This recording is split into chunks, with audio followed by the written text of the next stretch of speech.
La noblesse de la boue, chapitre 15. Joe n'en peut plus de cette attente interminable, de ce cauchemar sombre sans forme ni contour. Quand on lui a servi son déjeuner, il a demandé l'heure au gardien. Celui-ci a répondu qu'il devait être environ 13 heures. Un long moment après, un autre maton est venu récupérer son plateau. De nouveau, JB s'est inquiété de l'heure et s'est entendu répondre « Midi passé ». Les deux geôliers pas francs du collier ne regardent pas le prévenu dans les yeux et semblent mal à l'aise. Il est évident qu'ils se sont donné le mot ou ont reçu des instructions. On lui brouille les méninges afin de le déstabiliser. JB n'avait jamais jusque-là ressenti cette nécessité de savoir l'heure. Connaître avec précision l'heure qu'il est a aujourd'hui pour lui l'importance d'un phare pour un marin, un repère vital. Qu'un esprit malin s'amuse à le déplacer et le meilleur des navigateurs voguera à la dérive. JB est au bord du délire. Il doute à présent de ce qu'il sera en mesure de présenter de lui-même quand on daignera s'intéresser à lui. Quel masque, quelle facette, quel JB. Il se souvient de certains films où la Gestapo ou le cartel usent de méthodes cruelles. Même assis confortablement dans votre fauteuil, vous claquez les dents. JB, étendu sur son lit, revoit certaines scènes et imagine la Bicte comme une forme extrême d'inquisition, réservée aux noyaux durs. Bien évidemment qu'ils prennent leur temps. S'ils plongent la tête de JB ne serait-ce qu'une minute dans une baignoire, ils auront du même coup brisé sa volonté et dilué sa déplorable résistance. La baignoire n'étant pas encore le pire des traitements qui puissent lui être infligés. Il ne sait plus quoi inventer pour avoir peur. Rien que d'y penser, il frémit et grelotte, à moins que ce ne soit d'avoir marché sur ses chaussettes qu'il aura attrapé froid. Lors de son admission, on lui a ôté sa ceinture en même temps que sa montre et aussi ses chaussures, les lacets étant trop emmêlés. Quelques milliers de secondes après l'épisode du plateau, deux nouveaux gardiens en uniforme s'introduisent enfin dans la cellule. Sans un mot, d'un geste, ils invitent le détenu à les suivre. Si JB ignore toujours l'heure qu'il est, ça ressemble fort à ce qui pourrait bien être sa dernière. Si c'est le cas, il préfère, plutôt que la cigarette du condamné, d'une pendule géante munie d'un carillon et d'une trotteuse pour savourer chaque seconde. Qu'il sache enfin où il en est, que son départ soit, tout comme son arrivée sur cette terre, entouré de mystères certes, mais enregistré, gravé sur les tablettes officielles du temps. Comme pour se donner le rythme pour démarrer un tango, JB tâtonne d'un pas pénible et chancelant pour trouver la première marche. Drôle de pas qu'il s'apprête à danser. Sur ses chaussettes, il descend la spirale étroite de l'escalier, encadré par deux surveillants muets. Quand vous descendez des escaliers sombres, qui de surcroît vous sont étrangers, vous devez baisser la tête. Vous avez alors des difficultés à déglutir votre salive. Tout ceci contribue à alimenter l'angoisse indéfinissable qui trouble maintenant le prisonnier. Si un jour on vous oblige à descendre en sous-sol pour un interrogatoire, vous verrez que l'ambiance n'est pas à la rigolade. Vous vous direz tout comme JB que ça commence plutôt mal. À chaque marche descendue, vous serez, tout comme lui, davantage convaincu de l'intérêt d'une coopération rapprochée. Il est presque aussi mal en point qu'au lendemain de cette fameuse nuit de poker, quand il se savait recherché et se croyait perdu. On l'introduit dans une pièce où l'humidité coule en larmes sur les parois. Les murs de briques blanchis à la chaux, sourds et muets, ne révéleront rien des pauvres bougres qui, tout comme lui, sont passés par cet endroit afin d'y subir la question.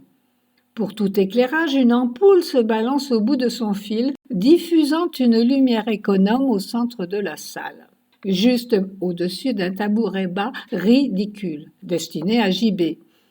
Les 6 agents de la Bicte sont confortablement assis sur de nobles chaises au dossier haut. Ils l'invitent à s'asseoir. à moins qu'il ne préfère rester debout. Joe maintient fermement son pantalon pour ne pas le voir glisser jusqu'au genou. Non, il ne souhaite pas rester debout. Il s'assied donc, pour le regretter aussitôt. Le fait d'être assis aussi bas lui coupe carrément la respiration.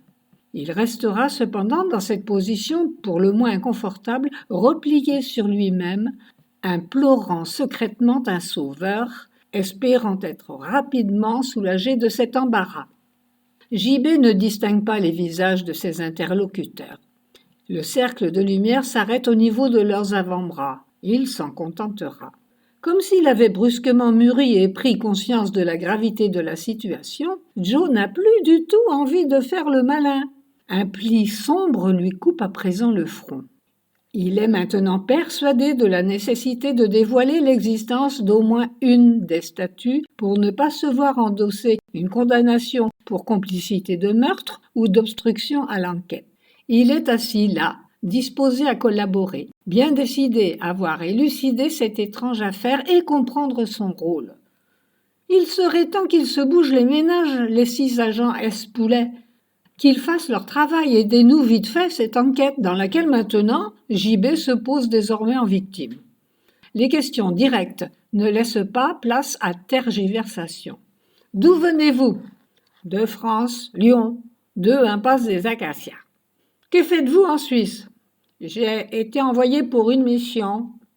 Les visages qu'il ne distingue pas expriment soudain une mine amusée. Par qui ? Je ne sais pas, au juste, des copains de mon collègue Michel. Que vous ont-ils demandé au juste ? D'entrer en Suisse, de remonter jusqu'à la source de la Canche, puis d'attendre les instructions au Toupin. N'avez-vous pas trouvé cela suspect ? Bah non. Vous avez reçu des instructions ? De quelle manière ? Par téléphone. Un mec m'a demandé d'aller chercher une statue de terre cuite chez les Davidson. Y êtes-vous allé ? Non. Pourquoi ? Une fille m'a proposé d'y aller à ma place.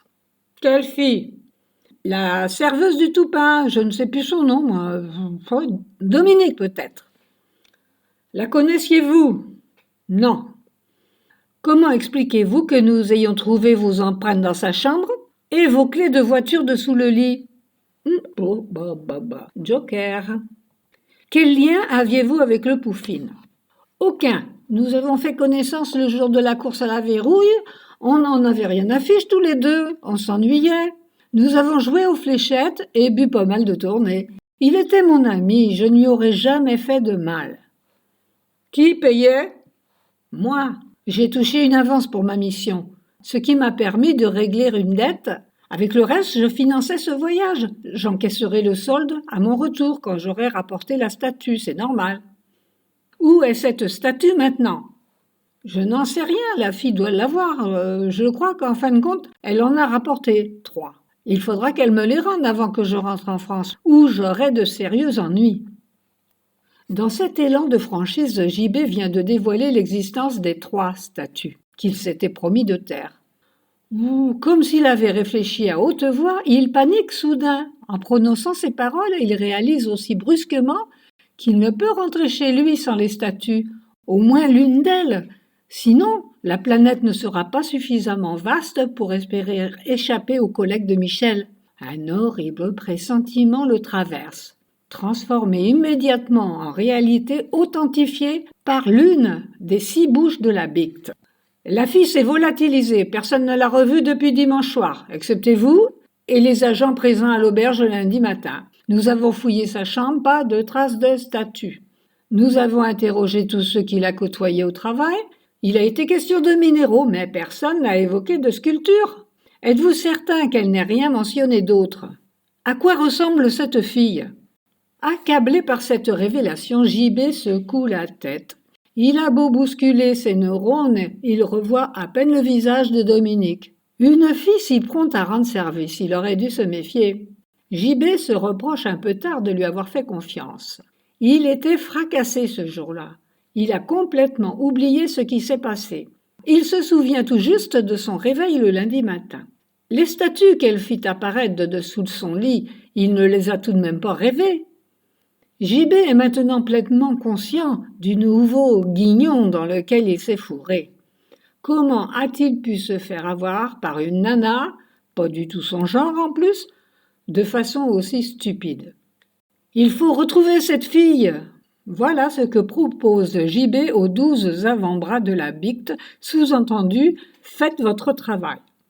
Écoutez, monsieur Bénétard, vous avez passé la nuit avec elle et vous prétendez ne pas la connaître. Admettez que c'est un peu dur à avaler.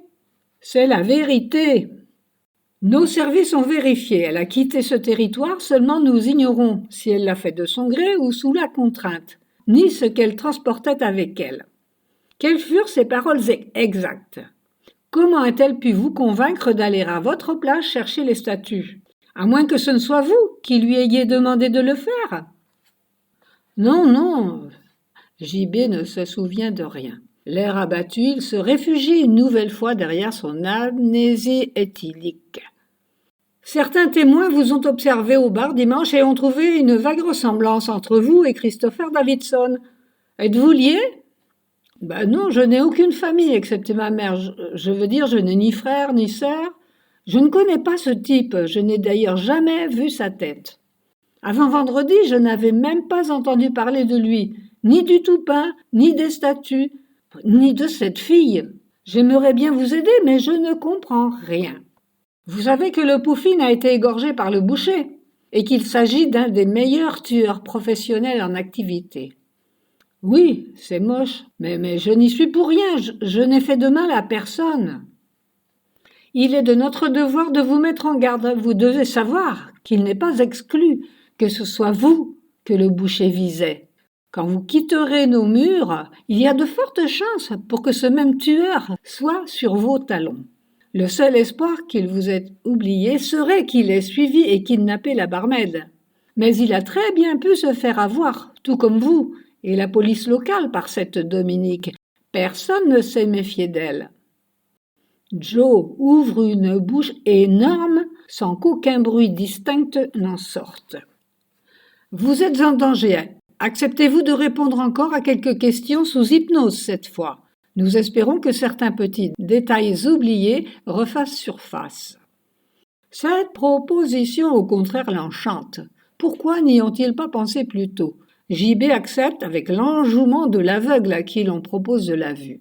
Étant donné la tournure que prennent les choses, il ne rechignerait pas à rester sous hypnose jusqu'à la fin de l'enquête. Ce contre-interrogatoire dura encore un long moment. Les questions, toujours bien ciblées, permettent aux agents de confirmer, grâce à ce nouvel emportement de franchise, la bonne foi de leur homme. Ils y verront plus clair sur les antécédents et les motivations d'une bonne crapule. Joël Bénétard, de modeste envergure, a la faculté heureuse de croire que les poulets rôtis tombent parfois du ciel sans effort. Ils savent maintenant pour certains qu'il est venu seul chercher une statue et que la fille en a emporté 3. Leurs descriptions détaillées par Joe correspondent aux traces remarquées sur les étagères de la véranda atelier. Il est clair que ce garçon, victime d'un coup monté, a été embarqué dans cette histoire de poker juste dans le but d'être manipulé. Plutôt loquace, JB raconte sa vie, déballe son génie, plein de trous. Nous passerons ici le grand luxe des détails qui n'ont aucun lien avec notre affaire. Son retour à la réalité se fait en douceur d'un claquement de doigts. Lequel claquement de doigts correspond à peu de choses près à la réapparition de ses tourments. La Bicte en a fini avec lui. Il l'invite à se relever tout en lui tendant un portrait robot du boucher. Portrait tout à fait aléatoire, s'empresse-t-il de préciser. Cet homme n'a en réalité ni visage, ni empreinte digitale, ni même d'identité. Les seules personnes qui l'ont un moment côtoyé, sachant avoir affaire à lui, sont dans l'autre monde. Programme tout à fait réjouissant. JB accuse le coup sans faiblir. Il étudie incrédule le dessin que l'on vient de lui confier. Sa stupeur croît encore d'un cran. Il tient maladroitement le portrait de sa main gauche tandis que sa main droite cramponne toujours son pantalon. Son regard figé s'embrume. La vision menaçante de la faucheuse lui glace l'échine. JB regrette secrètement le confort de sa cellule. Il n'est plus pressé de recouvrer sa liberté. « Je vais devoir entrer sans les statues ?» bredouille-t-il enfin, histoire de rompre le silence et confirmer sa détresse. Cette cruelle évidence lui déplaît, car trompe tous ses calculs. Si par miracle il échappe au boucher, on peut rêver, tout le monde vieillit, il sera à coup sûr récupéré par les potes de Michel, qui eux sont au top de leurs facultés. Son sort n'aura alors rien à envier au précédent. Autant dire qu'il est condamné, qu'on lui bande immédiatement les yeux et qu'on en finisse. De quel jeu diabolique fait-il l'objet ? D'un pas d'ours assommé, Joe gravit les escaliers avec autant d'entrain que s'il montait à l'échafaud. Il est libre d'aller se faire tuer. Les agents de la BICTRE lui rendront sa ceinture, sa montre, ses clés de voiture et ses papiers. Non, mes papiers, je les ai perdus. Je n'ai plus mon passeport, ni même mon portefeuille. Dans ces conditions, il vous faut une attestation à laisser passer. L'air faussement navré, l'agent spécial consulte sa montre. Nous regrettons, mais il est impossible de vous le faire délivrer à cette heure-ci. Et vous ne passerez pas la frontière sans votre passeport ou cette formalité. Nous sommes sincèrement désolés, vous ne pouvez pas partir ce soir. Nous aurons ce document demain matin. Très tôt, vous pourrez alors rentrer chez vous. De toute façon, votre garde à vue n'expire qu'à 9h demain matin, n'est-ce pas ? Pas de problème, les gars, on ne va pas chipoter, semble dire Joe que ce nouveau délai ne peut qu'accommoder. Les agents de la BICTRE lisent ses pensées. Ils ne sont pas dupes et n'ignorent pas que le prévenu n'a soudain aucune hâte de quitter sa cellule. Presque amusés, ils quittent JB. Ils affichent cependant des mines de doléance et le saluent avec compassion, lui souhaitant bon courage. C'est précisément ce que Joe n'a pas envie d'entendre, une menace qui sonnera à ses oreilles jusqu'au lendemain matin. JB réintégrera seul sa cellule, s'y réfugiera et si on l'avait laissé faire, s'y serait enfermé lui-même à quadruple tour. Il trouvera malgré tout un peu de réconfort, se disant qu'il vaut mieux être libéré le matin plutôt qu'au soleil couchant. Une théorie flottante sans fondement qui soudain lui redonne confiance. Bonne nuit, JB.